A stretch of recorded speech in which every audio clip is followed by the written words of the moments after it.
श्री गोपाळ कृष्ण भगवान की जय। लीळा नंबर 78। गुंफेतून चोर पळविणे। एके दिवशी रात्री बोने बायांच्या गुंफेत एक चोर शिरला। तो आपल्याला मारील म्हणून बघितल्यानंतरही त्या बाया गप्प राहिल्या। त्याने बाहेर अंगणात दारासमोर चादर पसरली आणि गुंफेतल्या वस्तू आणून चादरीवर ठेवल्या। तो गाठोडे बांधून निघणार तेवढ्यात बायांनी दार बंद करून कडी लावली आणि ओरडून म्हणाल्या, बा मुन्नेदेव हो, बा मुन्नेदेव हो, धावा हो, धावा हो, चोर चोर।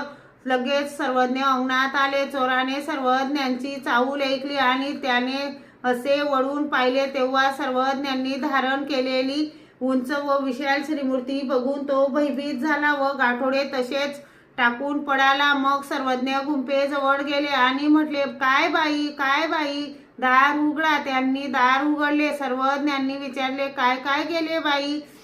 त्यांनी म्हटले, सर्वच गेले हो मोन्ने देवा। असे म्हणून त्या बाहेर आल्या। सर्वज्ञांनी म्हटले, बाई हे गाठोडे सोडून पहा। त्यांनी गाठोडे सोडून पाहिले तेव्हा सर्वच वस्तू होत्या। त्या म्हणाल्या, सर्वच वस्तू आहेत बा मोन्ने देवा। सर्वज्ञांनी विचारले, बाई ही चादर कोणाची? त्यांनी म्हटले, ही चोराची बा। सर्वज्ञांनी म्हटले, उलट चोरच नागवला की म्हणा?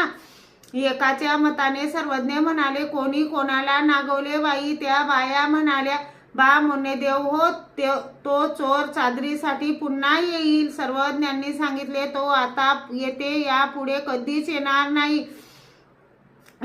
नाही। त्यांनी विचारले, बा मोन्नेदेव हो, तो घाबरून कसा पडाला? सर्वज्ञांनी सांगितले, बाई आम्ही धारण केलेले उंच विशाल रूप पाहून तो घाबरून पडाला। श्री गोपाळ कृष्ण भगवान की जय।